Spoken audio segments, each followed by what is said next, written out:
Jadi meniupkan.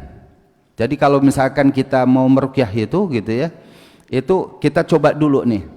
Ketika kita seperti ini gitu ya, kan ada angin tapi ada sedikit dia tuh ya, ada sedikit apa namanya ya, mungkin bisa disebut air ludah kita, sedikit saja, jauh di bawah meludah maknanya, tapi itu an-nafath. Dan ini diperbolehkan sebagaimana dijelaskan dalam hadis yang diriwayatkan oleh Imam Al-Bukhari. Kata Nabi kita yang mulia sallallahu alaihi wasallam, ar-ru'ya minallah. Mimpi itu datangnya dari Allah, yaitu ar-ru'ya as-salihah. Maksud saya mimpi yang baik. Mimpi yang baik itu datangnya dari Allah Jalla fi'ulah. Dan wal hilm minasyaitan. Mimpi buruk datangnya dari syaitan. Dan ini melahirkan beberapa hukum. Kalau dijelaskan dalam kitab tafsir Al-Ahlam karya Muhammad ibn Sirin, seorang ulama di kalangan tabi'in, bahwa kalau mimpi yang baik boleh ditakwil, kalau mimpi yang buruk jangan ditakwil. Mimpi yang buruk datangnya dari syaitan. Ar-ru'ya as-salihah min Allah wal hilm min asy-syaitan. Fa idza ra'a ahadukum syai'an, jika seseorang di antara kalian melihat sesuatu yukrihuhu yang tidak disukai ya, kita mimpi misalkan, mimpi kita tidak disukai, kita tahu mimpi ini karena buruk maka datangnya dari syaitan ya. Apabila seseorang di antara kalian itu mimpi buruk lalu sampai terbangun, fal yanfuth, atau dalam riwayat fal yanfith hina yastayqid thalatha marrat, maka kita bangun dari tidur kita lalu kemudian kita meludah ke arah kiri seperti itu tiga kali ya, 3 kali. Ini bagian daripada ruqyah. Apalagi kemudian kita beristighfar kepada Allah atau misalkan beristi'adzah, memohon pertolongan kepada Allah. A'udzubillahi minasyaitonirrajim, kita tiupkan ke kiri. Begitu. Tiga kali kata Nabi. Thalatha marrat. Maka insyaallah antum akan terjaga dari gangguan syaitan, antum tidur lagi insyaallah tenang. Bangun bukan hanya astagfirullah, langsung ambil air minum, astagfirullah terus kan gitu. Lupa cara meruqyah diri sendirinya dengan meniupkan ke arah kiri kita 3 kali ya, dengan sedikit ada air ludah yang keluar. Itu yang pertama. Bagaimana kemudian kalau kita datang atau ada orang datang kepada kita seperti itu, maka cara yang pertama boleh diamalkan oleh kita. Ya. Misalkan kita baca surah Al-Fatihah, kita tanya kepada dia, mana bagian Anda yang sakit? Ini Ustaz, ini kaku banget, sakit sekali ya Ustaz. Maka dipegang dengan sedikit ditahan, dipegang oleh tangan kita seperti ini gitu ya, dipegang sedikit ditekan, baca A'udzu billahi minasyaitonir rajim, bismillahirrahmanirrahim, Al-Fatihah sampai ghairil maghdubi alaihim waladdallin. Kita tadi an-nafas tadi ditiupkan di tempat yang sedang sakit tersebut 3 kali ya, 3 kali, baca lagi 3 kali, terus seperti itu dibaca. Kalau bacaannya lebih panjang dari itu, bacaan ruqyah yang ma'ruf di kalangan para ulama, satu adalah ta'awudz, baca basmalah, kemudian Al-Fatihah 5 ayat di awal surah Al-Baqarah, Alif Lam Mim ya, sampai ayat wa ulaika humul muflihun. Lalu kemudian ambil ayat pertengahannya itu ayat kursi, ambil 2 ayat terakhir di surah Al-Baqarah ya. Boleh dari yang ketiga ayat, boleh amana rasulu bima unzila ilaihi min rabbil wal mu'minun, boleh juga dari la yukallifullahu nafsan illa wus'aha. Sebagian buat 3 ayat atau 2 ayat. Setelah itu baca surah Al-Kafirun, Al-Ikhlas, Al-Falaq, An-Nas. Nah, itu ruqyah mandiri kita itu bisa kita lakukan masing-masing kita. Kadang-kadang karena kita nggak tahu caranya, sehingga cepat-cepat menyuruh orang lain untuk meruqyah atau kita mendatangkan peruqyah. Padahal kita semua adalah peruqyah bagi diri kita semuanya. Jika antum sayang dengan diri antum, maka jangan datangkan tukang ruqyah, apalagi sampai antum datang ke tukang ruqyah. Ini yang pertama, ya. Caranya tadi dipegang di tempat yang badan yang sakit, di kepala ya pegang kepala, ya. Misalkan mata kita sakit, pegang bagian mata. Apa yang terasakan oleh kita sakit, maka dipegang oleh tangan kita, bacakan ayat ruqyah tersebut, ya, sedapat mungkin. Kalau misalkan bagian ini nggak bisa, ya, karena kita ingin sendiri, maka tiupkannya pada tangan kita, ditiupkan sampai 3 kali, lalu diusapkan, diusapkan. Itu cara yang pertama. Yang kedua, at-tafal. Kalau tadi an-nafath, yang kedua adalah at-tafalu atau at-taflu, ya, yaitu sebagai para ulama at-tafal ini, dia sambil meludah, ini at-tafal. Berdasarkan hadis yang diriwayatkan oleh Imam Al-Bukhari tentang kisah Abu Sa'id Al-Khudri radhiyallahu an yang datang dalam keadaan sakit, lalu meminta, ya, untuk didoakan oleh Nabi kita yang mulia sallallahu alaihi wasallam. Kalau dalam hal ini, ya, menganggap Nabi adalah orang yang luar biasa, dan sebagian para sahabat datang kepada Rasulullah sallallahu alaihi wasallam. Maka apa yang dilakukan oleh Nabi kepada Abu Sa'id Al-Khudri radhiyallahu an? Faja'ala yatfulu wa yaqra'u. Nabi yang mulia sallallahu alaihi wasallam meludah, ya, dilanjutkan dengan membaca, meludah kepada Abu Sa'id Al-Khudri ini biar keluar air ludahnya Nabi yang mulia sallallahu alaihi wasallam, lalu kemudian membaca Alhamdulillahi Rabbil Alamin, yaitu surah Al-Fatihah. Apa yang dilakukan oleh Nabi kepada sahabat yang mulia Abu Sa'id Al-Khudri, dalam riwayat itu dikatakan hatta ka'annama nusyita min iqalihi. Setelah dibacakan Al-Fatihah tersebut, seakan-akan dia sudah lepas dari segala sesuatu. Tidak ada lagi penyakit yang tersisa di badan sahabat yang mulia Abu Sa'id Al-Khudri radhiyallahu an. Dan kata Al-Imam Ibnu Hajar Al-Asqalani ketika menjelaskan hadis Al-Bukhari ini, beliau termasuk yang berpendapat boleh meruqyah dengan membacakan surah Al-Fatihah yang setelahnya atau sebelumnya menggunakan dengan cara at-tafal, yaitu meludahi di tempat yang memang dia sakit. Itu boleh.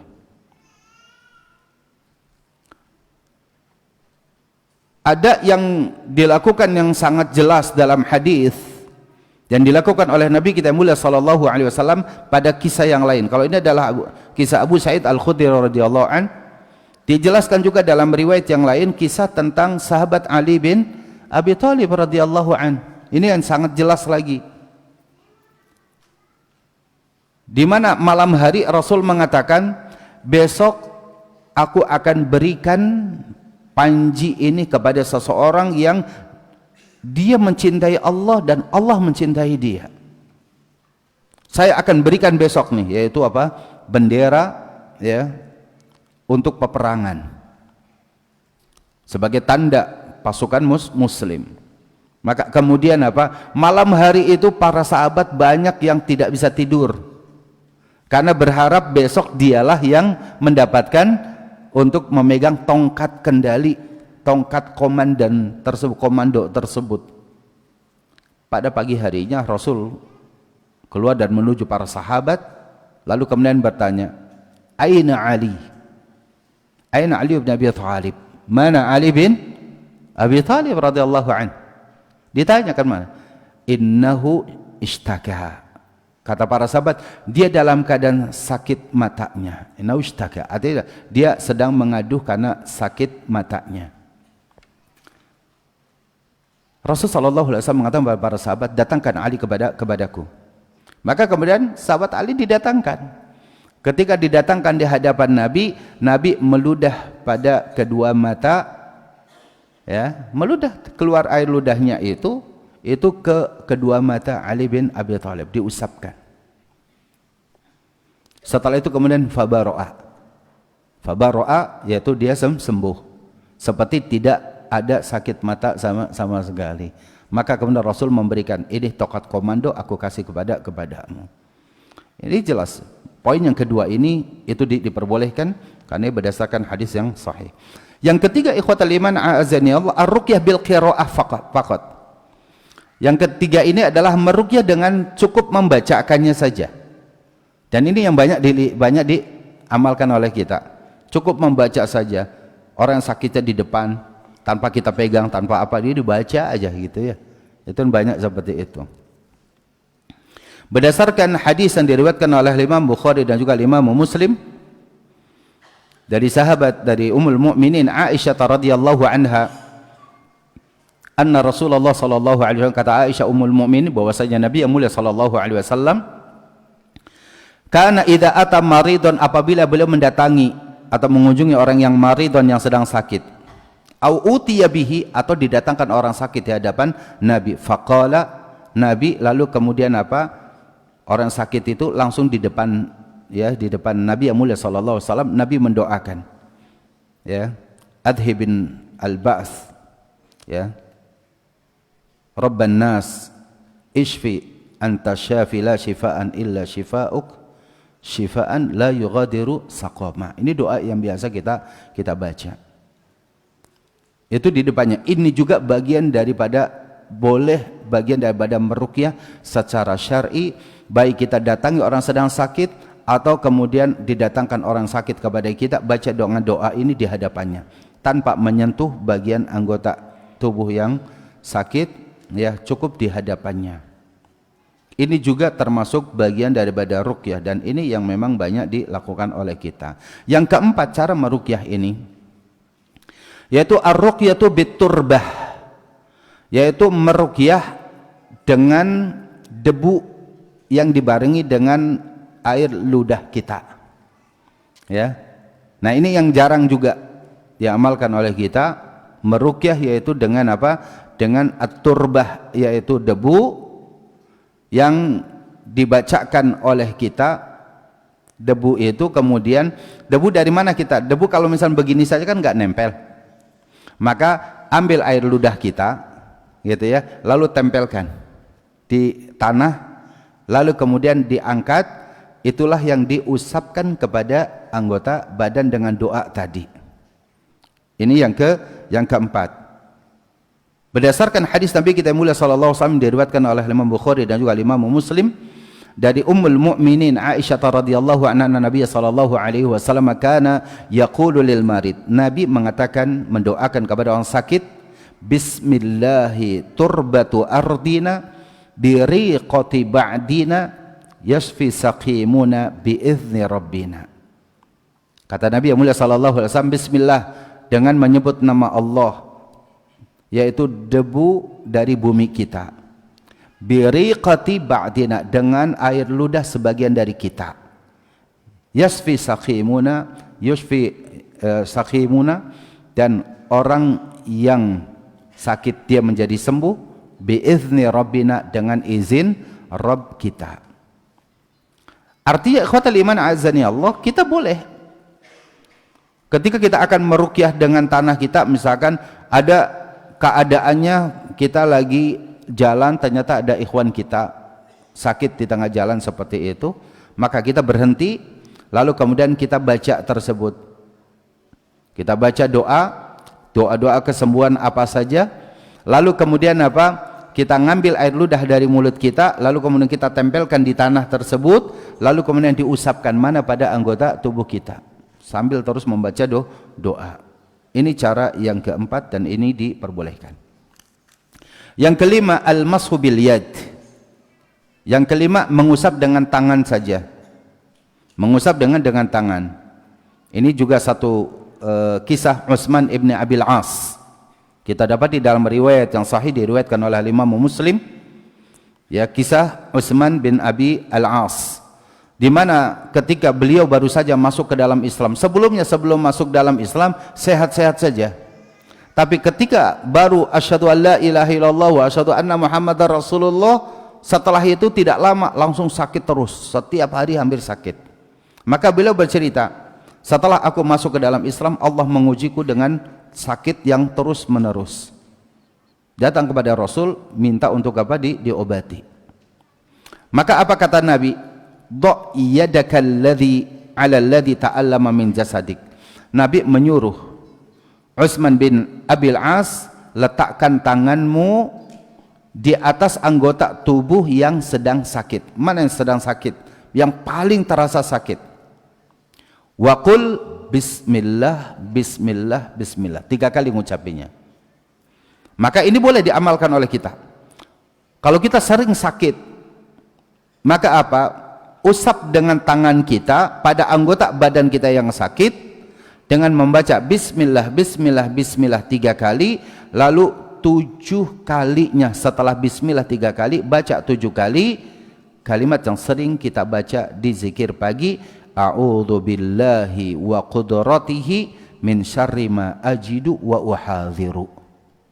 Ya, a'udzu billah, aku berlindung kepada Allah, wa qudratihi, dan berlindung dengan kekuasaan Allah Jalla fi'ula, min syarri, dari berbagai macam kejahatan, ma ajidu, yang aku rasakan, wa uhadhiru, yang aku khawatirkan. Karena dalam hidup ini kadang-kadang kita merasakan tiba-tiba sakit, ada sesuatu kekhawatiran, besok saya begini, saya mampu atau enggak, saya mampu enggak, ada kekhawatiran, lalu kemudian berubah kita menjadi sakit. Maka apa? Baca doa ini, bismillah, bismillah, bismillah, lalu membaca doa a'udzu billahi wa qudratihi min syarri ma ajidu wa uhadhir, dibaca 7 kali. Ini adalah bagian daripada ruqyah yang diperbolehkan secara syariat. Pada poin yang yaitu yang kelima. Yang keenam, yaitu meruqyah dengan membaca pada air. Pada air. Ini juga mungkin beberapa di masyarakat kita sudah mulai mengenal cara meruqyah yang keenam ini. Terutama ketika orang terkena dari penyakit ain. Meruqyah pada air, airnya itu nanti bisa untuk diminum oleh kita, bisa juga dicampurkan kepada ember yang nanti akan digunakan untuk mandi. Ya, jika antum merasakan ada gangguan-gangguan tertentu, antum ambil. Kalau untuk minum ya pakai apa, botol atau apa, dibuka botolnya, atau pakai gelas seperti ini, dibuka seperti ini. Ya, antum baca ya ayat-ayat ruqyah, atau kalau botolnya dibuka.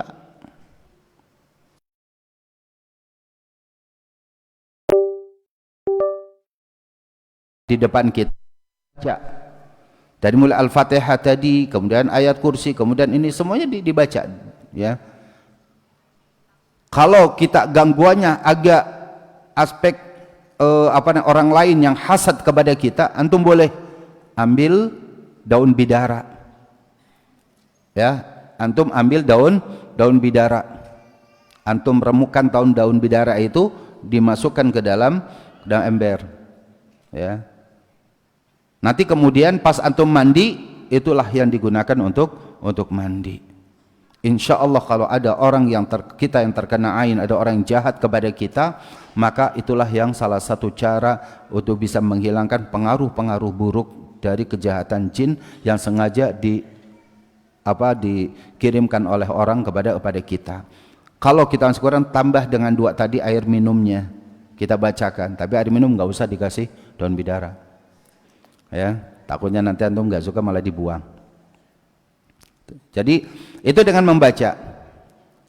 Tapi nanti sebelum air ini digunakan untuk kita minum atau ember itu ada airnya akan kita gunakan untuk mandi, tiupkan oleh kita.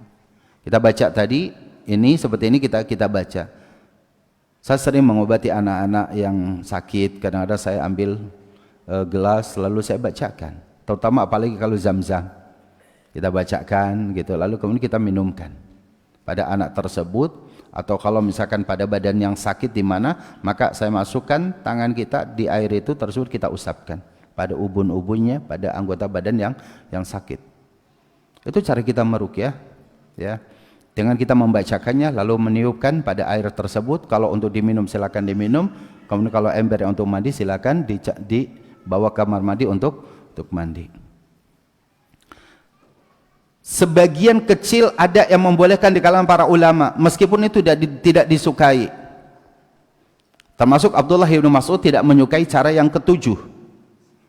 Di antaranya adalah salah satunya mencelupkan tulisan dari ayat Al-Quran ataupun dari hadis atau doa ke dalam air. Ini sebagian ada banyak saat ini di masyarakat kita. Kita beli air minum, ternyata kita berobat misalkan ke tempat tertentu, lalu dikasih air, ternyata ada kertas ya di dalamnya tuh, ada tulisan. Nah, sahabat yang mulia Abdullah bin Mas'ud dan juga sebagian para ulama tabi'in tidak menyukai hal itu, karena itu tidak dilakukan oleh para sahabat. Para sahabat tidak pernah melihat itu dilakukan oleh Nabi kita yang mulia sallallahu alaihi wasallam. Ya.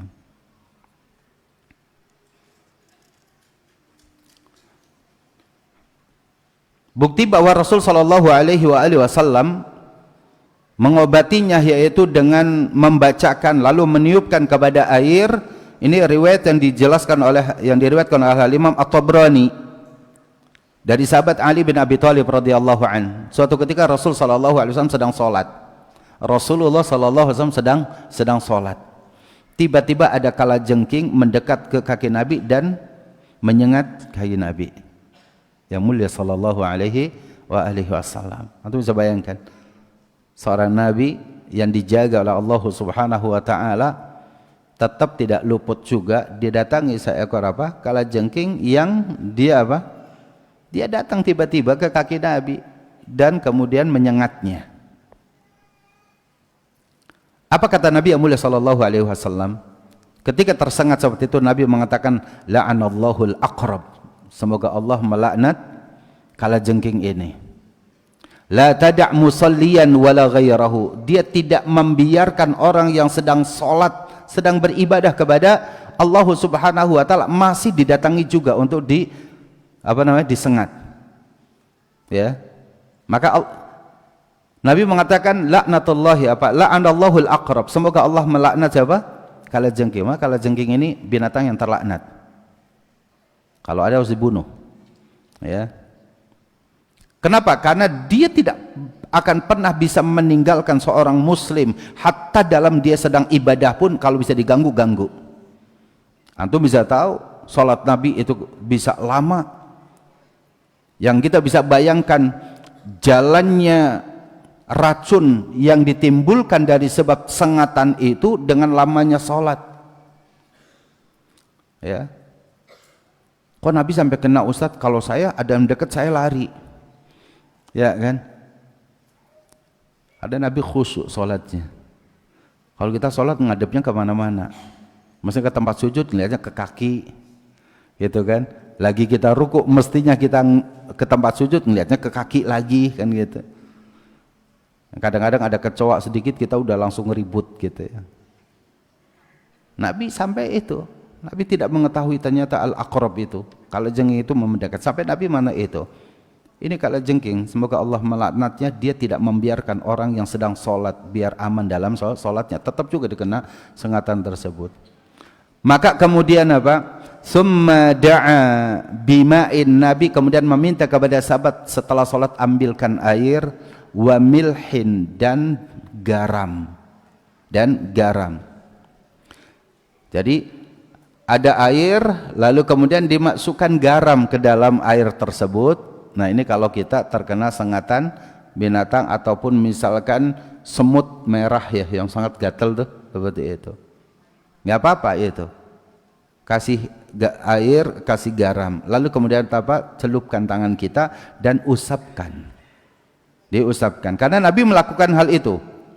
Ya, wa ja'ala yamsahu 'alaiha. Nabi mengusap dengan air dan garam tadi ke anggota tubuh yang terkena sengatan kalajengking tadi, sambil membaca apa? Qul ya ayyuhal kafirun, al-falaq, an-nas. Atau al-ikhlas tidak mengapa, dibaca al-kafirun, al-ikhlas, al-falaq dan an-nas. Itu dibaca karena itu surat-surat untuk bisa meruqyah. Dijelaskan juga dalilnya adalah hadis Aisyah Ummul Mukminin radhiyallahu pendapat Aisyah radhiyallahu anha ketika ditanya oleh sahabat, bagaimana cara mengobati dari sengatan binatang berbisa seperti ini? Aisyah mengatakan, annaha kanat la tara ba'san an yu'awwidha fil ma'i summa yusabu 'alal marid. Ini dijelaskan dalam hadis yang diriwayatkan Ibnu Abi Syaibah. Beliau mengatakan Aisyah berpendapat diperbolehkan meminta perlindungan kepada Allah melalui apa? Melalui air yang tadi sudah diletakkan padanya garam, sudah dicampur garam, summa yusabbu 'alal marid, ya. Summa kemudian diguyurkan, yusabu itu diguyurkan. Kalau tadi diusapkan, yamsah biyadihi, tapi kalau Aisyah mengatakan kalau diusap saja itu juga boleh, apalagi diguyurkan pada anggota tubuh yang memang itu membutuhkan. Jadi ini diperbolehkan dalam riwayat Ibnu Abi Syaibah. Begitupun pendapat ini, wa hakata Ibnul Qayyim jaza bidzalik. Al-Imam Ibnu Qayyim Al-Jauziyah rahimahullahu taala membolehkan amalan ini dilakukan untuk mengobati kita dari binatang yang menyengat tubuh kita. Jadi garam itu juga boleh menjadi campuran bagi ini, gitu ya. Taib. Yang ketujuh, ini yang diperselisihkan. Kalau tadi 6 ini semuanya itu perkara yang diperbolehkan, tapi yang ketujuh ini al-kitabah, yaitu dengan menulis, dengan menuliskan. Sebagian para ulama membolehkan, tapi sebagian para sahabat itu tidak menyukai cara meruqyah dengan cara menuliskan. Pada anggota badan yang sakit misalkan dituliskan lalu ditempelkan. Ditempelkan.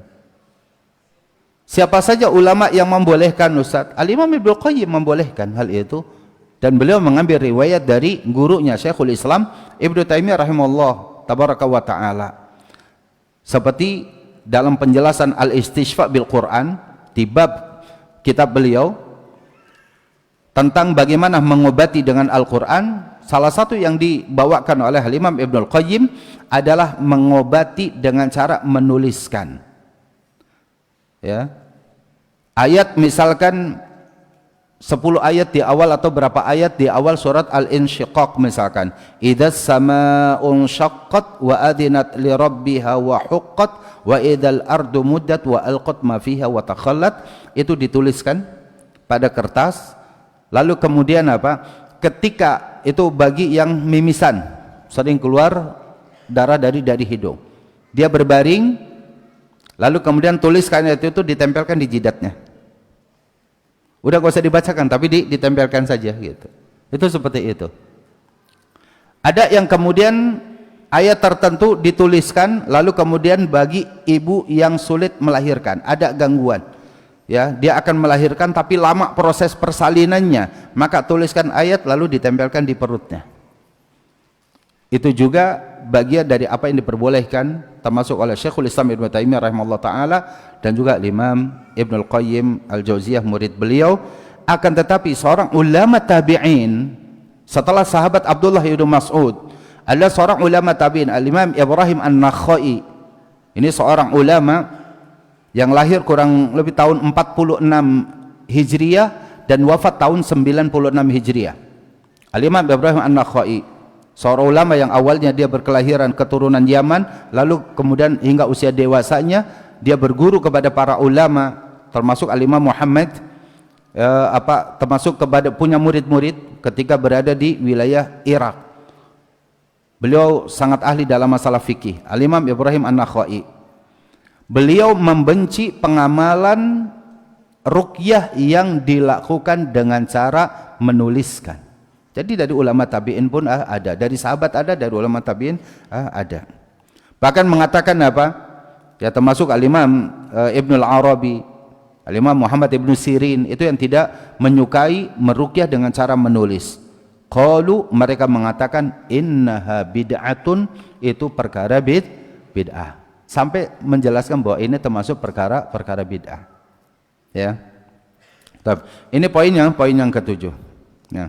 Ikhwatal iman a'azani Allah wa iyyakum ajmain. Kalau kita misalkan meruqyah ini sesuai dengan apa yang tadi telah kita sampaikan, bahwa meruqyah dengan ayat-ayat Al-Quran, dengan hadis-hadis Nabi, dengan 6 cara tadi, maka insyaallah antum aman bisa mengamalkan hal demikian. Adapun kemudian menuliskan jampi-jampi yang ada, rajah-rajah yang ada, maka itu tidak diperbolehkan. Meskipun kemudian dengan cara menuliskan tadi ada yang membolehkan, tapi untuk lebih menyelamatkan itu ditinggalkan oleh kita. Yang terakhir ini adalah berkaitan dengan masalah at-tiwalah. Ya, dengan berkaitan dengan at-tiwalah. At-tiwalah ini adalah satu cara dijelaskan ya di sini, syai'un yasna'unahu wa yaz'amuna annahu yuhabbibul mar'ata ila zawjiha war rajula ila imra'atihi. Ini hukum asalnya. Tiwalah itu pelet. Bentuknya perkataan ataupun amalan tertentu atau sesuatu yang diperbuat.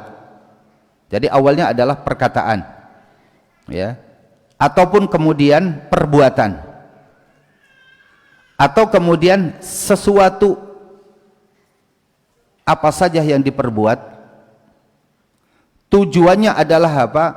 Untuk mendatangkan kecintaan bagi pasangannya.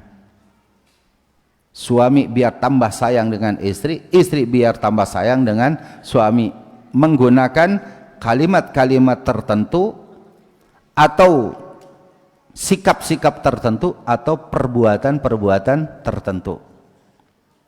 Kan ini umum sekali, ya.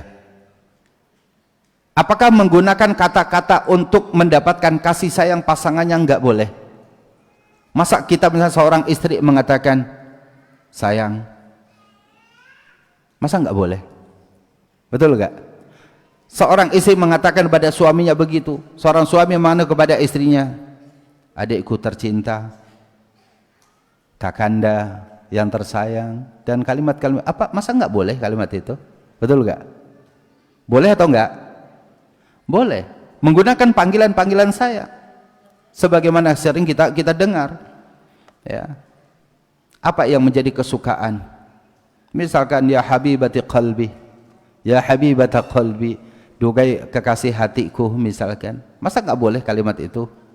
Tentunya boleh. Itu bukan masuk dalam kategori tiwalah yang dilarang. Atau misalkan dengan sikap tertentu. Misalkan contoh gini. Masa enggak boleh seorang suami membukakan pintu mobil untuk istrinya?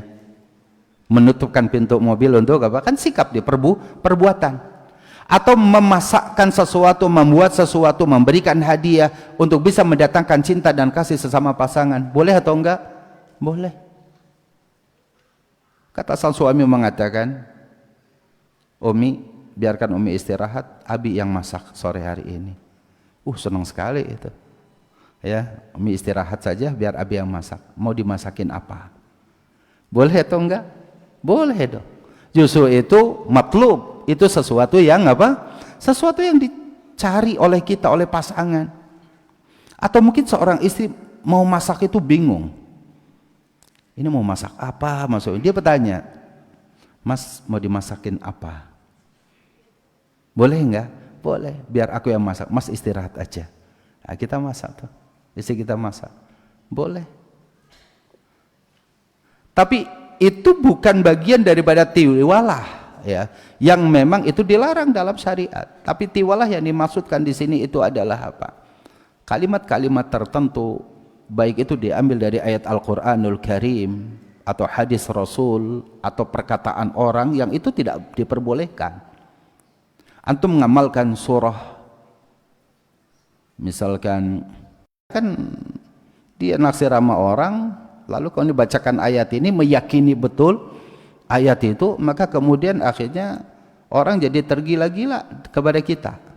Nah, ini pelet. Kalau udah sampai seperti itu, ini bahaya. Apalagi sampai merusak rumah tangga orang, misalkan. Ya. Diamalkan surat Yusuf ayat 4. Karena dikatakan bahwa 11 bintang apa tuh? Ini ra'aitu ahada asyara kaukaba wasyamsa wal qamar ra'aituhum li sajidin. Misalnya ayat itu. 11 bintang, matahari dan rembulan semuanya bersujud kepadaku. Wah, ayat ini bagus nih. Untuk pelet nih kan gitu. Ada akhwat lewat, bacain. Ya kan, dibacain ayat ini. Tiupkan kepada kayak gitu ya. Wah, akhwatnya noleh, malah berhenti. Tanya, kok tadi saya merasakan apa kayak ada angin gitu. Padahal jauh gitu. Itu lebay kalau gitu. Ya. Tapi ini terjadi dan ini banyak diamalkan oleh di sebagian masyarakat. Karena ini yang kalau yang sudah berbicara kiainya, ini jadi masalah. Di pesantren-pesantren tradisional banyak. Bahkan kadang-kadang tidak sedikit salah satu bentuk kecintaan sang kiai kepada muridnya yang taat, yang apa, tidak diberikan secara umum, dipanggil muridnya, santrinya khusus. Kamu sesaat lagi akan lulus. Saya kasih ilmu tambahan katanya. Apa itu? Ah, ini dibacakan. Kalau nanti ada kamu seorang akhwat yang kamu sudah ya kamu sukai, kamu mau banget sama dia, nah ini amalin. Wah, ini pelet tuh, meskipun diambil dari ayat Al-Quran. Atau surat misalkan Ar-Ra'd ayat 31. Ini kehebatan Al-Quran yang kalau kita baca. Walau anna Qur'anan suyyirat bihil jibal au qutti'at bihil ard au kullima bihil mauta bal lillahil amru jami'a.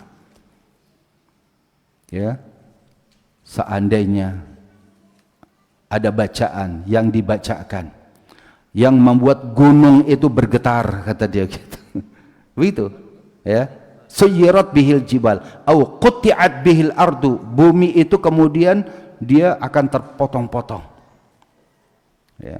Suyyirat bil jabal al qutti'at bil am au kullima bihil mauta, atau mayat-mayat yang sudah meninggal itu bisa berbicara.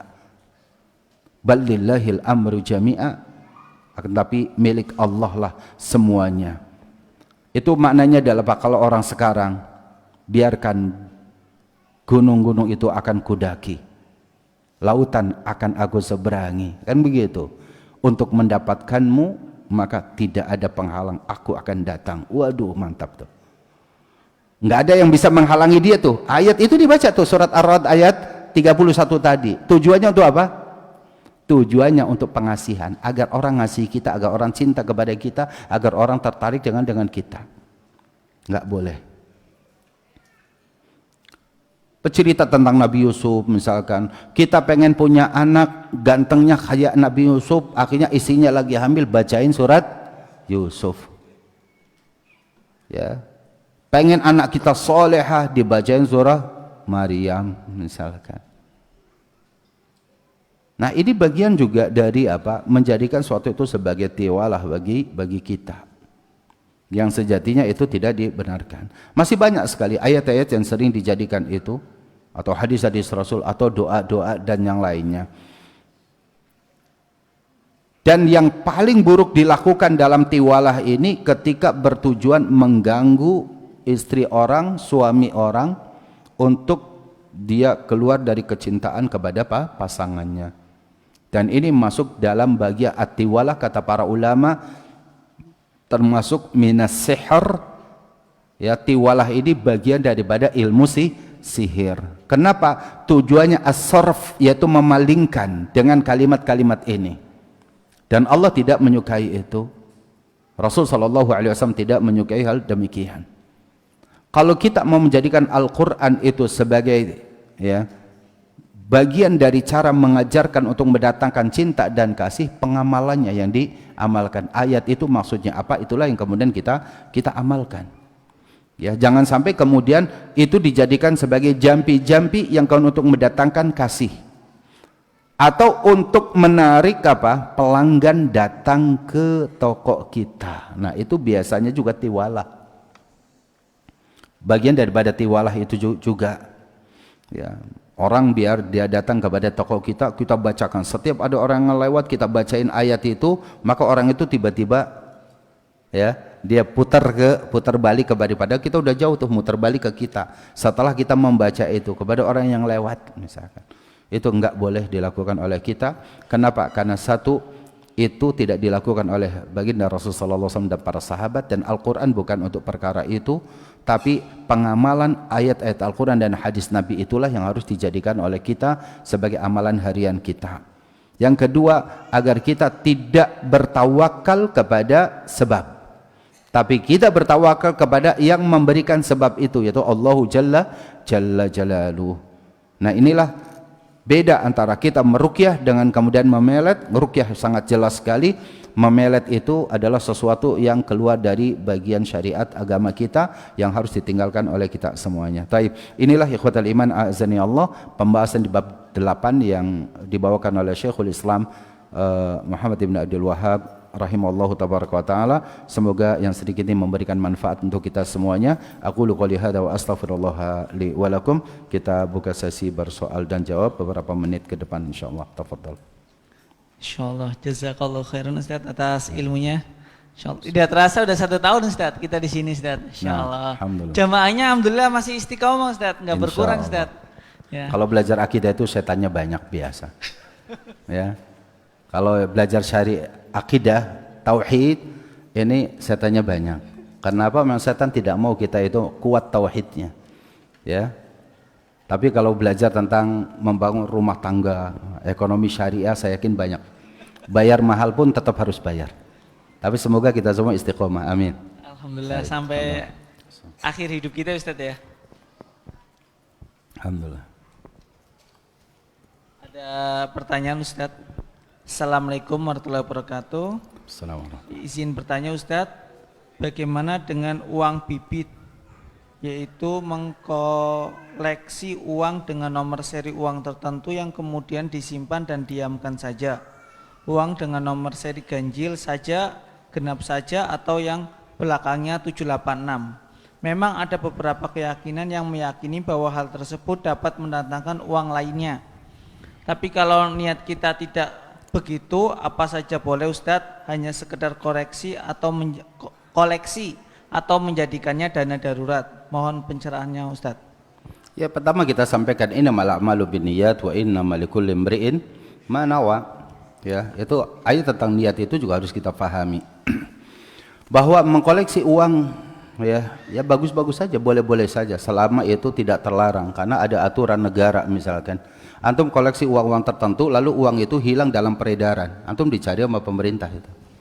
Ya, kenapa uang yang serinya ini hilang, kemana-mana dicari nggak dapat gitu ya. Nah, itu kalau memang aturannya tidak mengena kepada itu, pemerintah membolehkan, maka tidak mengapa. Atau antum cari ganjilnya saja, atau antum cari genapnya saja gitu ya, sebagai hiasan atau sebagai ini saja. Tidak ada dengan tujuan misalkan apa? Tujuan untuk merusak sistem keuangan yang ada di masyarakat, misalkan hanya sekedar untuk hobi saja, ya itu boleh. Yang tidak boleh sampai meyakini tadi, ya, kalau kita kumpulkan angka ganjil dengan angka tertentu akan mendatangkan uang yang lebih banyak. Nah, ini jelas syirik. Ini bagian daripada perkara yang tidak diperbolehkan. Ya, Allahu taala a'la wa a'lam.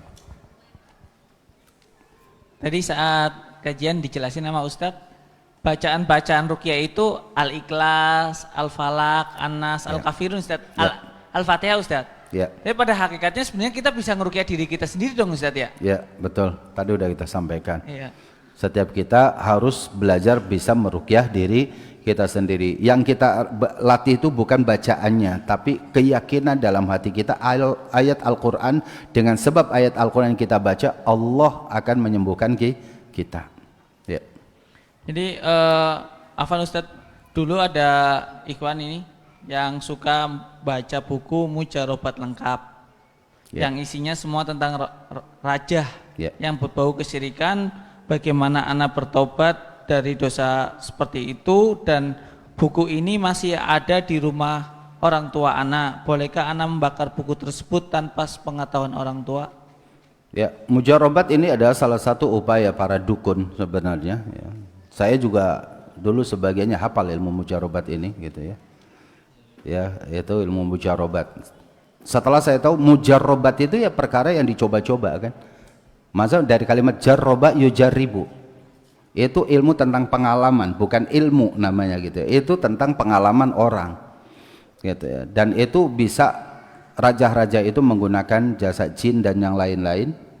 Ya, maka mujarobat ini terlarang dalam agama kita. Kalau kita masih ada, dihancurkan atau dihanguskan, dibakar misalkan. Dan bila perlu seizin dari orang tua, biar orang tua tahu bahwa ini perkara yang dilarang dalam agama. Diganti ini ayat Al-Quran 30 juz ini ada semua. Apa yang ada di sini di Al-Quran ini kita sampaikan pada orang tua, maka insya Allah ini lebih baik ya kita mengamalkan isi Al-Quran ini tinggalkan, karena ini jatuh kepada kesyirikan. Sampaikan bahwa itu tidak diperbolehkan. Taubat kita dengan menghancurkan ini, dengan kita bertobat kepada Allah, semoga bukti-bukti kesyirikan yang dulu sudah Allah ampuni dengan taubat kita, ya. Allah Ta'ala alam. Apa yang harus kita lakukan untuk mengendalikan kecemasan pada saat kita sakit, dan apakah cemas ketika sakit itu termasuk bisikan syaitan? Iya, selama itu kita tidak masuk dalam kategori meratap, maka mengaduh, menangis karena kita sakit yang wajar secara alami, itu tentunya perkara yang diperbolehkan. Karena manusia tentunya punya keterbatasan dalam aspek merasakan rasa sakit dan yang lainnya.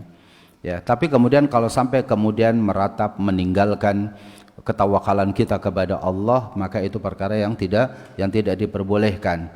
Kecemasan yang ada selama itu ya tidak keluar dari keyakinan kita akan qada dan qadar Allah, kecemasan hal itu min waswasati syaitan. Ya, itu yang harus disingkirkan oleh kita semuanya. Apakah membaca zikir-zikir pada saat berdagang, kemudian ada harapan dagangannya itu biar laris, Ustadz? Boleh enggak, Ustadz? Kalau zikirnya itu tidak bertentangan, seperti dia banyak beristighfar, maka boleh. Sebagaimana apa yang dialami oleh penjual roti dengan Al-Imam Ahmad ibn Hanbal dalam satu riwayat. Karena istighfar itu adalah bisa mendatangkan rizki. Istighfar. Ya, faqultu astaghfiru rabbakum innahu kana ghaffara yursilis samaa'a 'alaikum midrara wa yumdidkum bi amwalin wa banin. Tuh lihat. Dengan beristighfar Allah yumdidkum bi amwalin wa banin. Allah akan perbanyak harta kalian dan anak-anak kalian. Maka ditanyakan kepada seorang ulama, saya ekonominya sulit, jawabannya apa? Istighfar. Saya udah lama nikah nggak punya anak, istighfar. Saya sulit belajar, istighfar. Lalu murid itu bertanya, wahai imam, kenapa setiap permasalahan itu jawabannya cuma satu, yaitu istighfar dan istighfar? Maka imam mengatakan, bukankah Allah telah mengatakan, faqultu astaghfiru rabbakum innahu kana ghaffara. Ya, aku katakan istighfarlah kalian kepada Allah, innahu kana ghaffara. Yursilis samaa'a 'alaikum midrara. Allah akan berikan terus rezeki yang begitu banyak turun dari langit. Yumdidkum bi amwalin wa banin. Allah akan berikan begitu banyak, yaitu harta dan anak-anak. Sulit mendapati harta, perbanyak istighfar di setiap saat. Kalau kita sambil dagang beristighfar, maka bagus.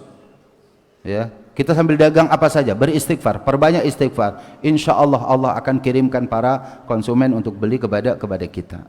Ya, Allah Taala a'lam. Intinya boleh, Ustadz, ya? Ya. Boleh berarti ya? Boleh. Asal jangan di depan penjual komat kamit gitu ya, lalu kemudian orang akhirnya itu curiga gitu ya, apa nih diamalin apa? Kayaknya saya belanja karena komat kamitnya dia. Nah itu istighfar aja udah, astagfirullah, nggak apa-apa seperti itu ya. Saya boleh nggak ngasih ini pertanyaan satu dari saya kasih hadiah, ini mushaf dari Madinah, ini mushaf ya. Ini mushaf dari Madinah,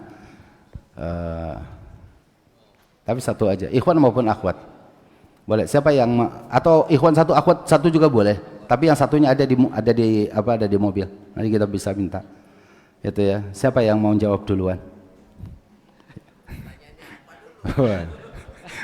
Kalau pertanyaannya dulu nanti gampang kan gitu.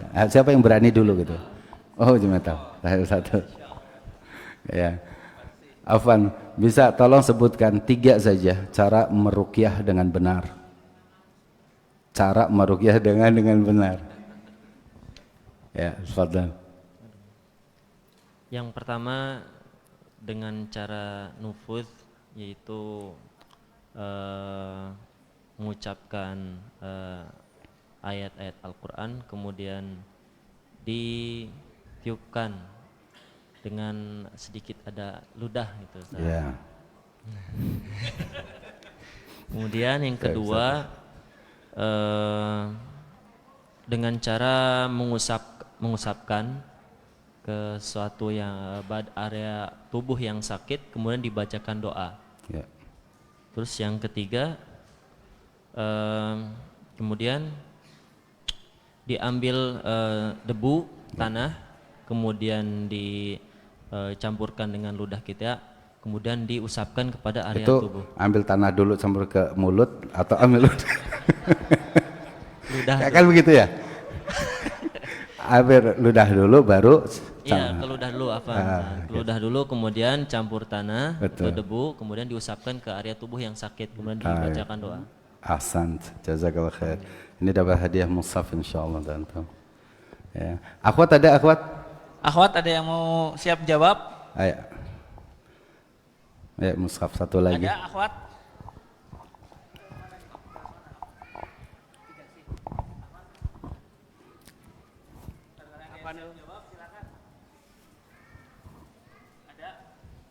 Ya. Dapat hadiah mushaf. Soal kalau untuk akhwat biasanya saya lebih sayang dengan akhwat, jadi soalnya mudah. Tapi perlu keberanian untuk ngangkat tangan itu.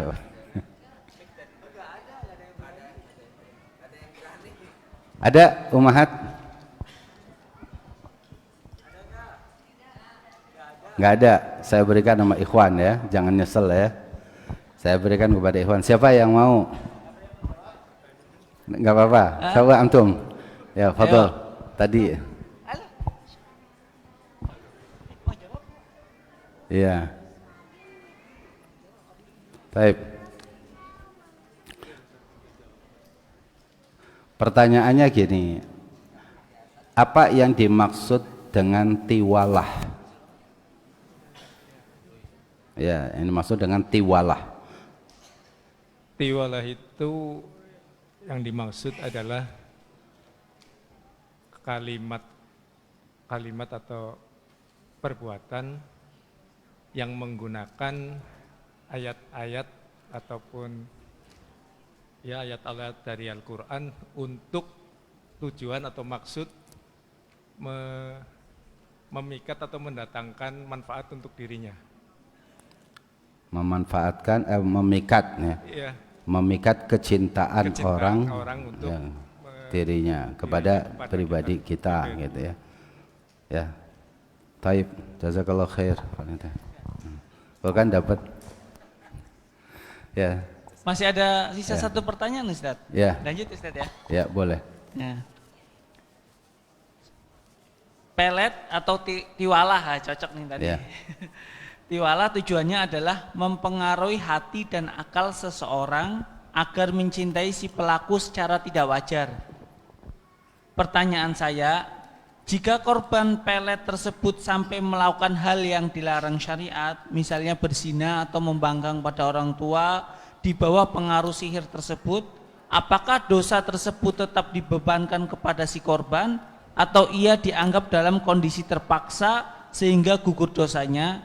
Mohon pencerahannya terkait batasan kesadaran korban sihir ini. Ya, pertama dosa bagi yang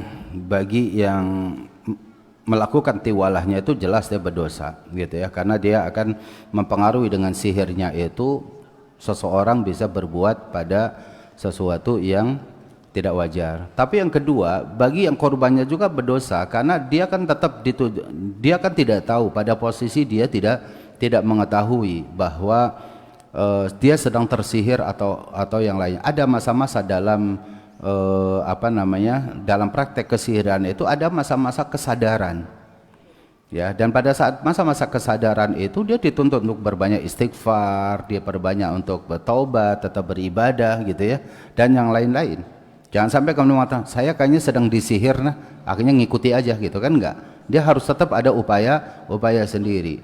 Ya, wala taziru waziratun wizra ukhra, tidak bisa seseorang menanggung atas dosa yang diperbuat oleh orang lain.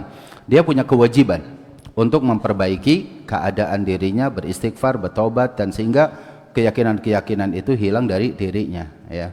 Tetap dosa juga pribadi masing-masing, tapi orang yang melakukan tiwalah jelas dia melakukan dosa besar, ya. Wallahu taala a'la wa alam. Baik, semoga hal ini bermanfaat untuk kita semuanya. Kembali insyaallah dalam kajian bulan akan datang di bab yang insyaallah bermanfaat untuk kita, bab yang 9. Hadanallahu wa iyyakum ajmain. Wassallallahu ala nabiyyina Muhammadin wa akhiru da'wana alhamdulillahi rabbil alamin. Assalamualaikum warahmatullahi wabarakatuh.